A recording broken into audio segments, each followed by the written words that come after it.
மருதமலைக்கு நீங்க வந்து பாருங்க, ஈசன் மகனோடு மனம் விட்டு பேசி பாருங்க, தீராத வினைகள் எல்லாம் தீர்ந்து போகுங்க.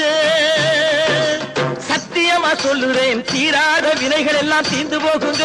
அது தீராவிட்டால் வந்து என்னை கேளுங்க, அது தீராவிட்டால் வந்து என்னை கேளுங்க. மருதமலைக்கு நீங்க வந்து பாருங்க.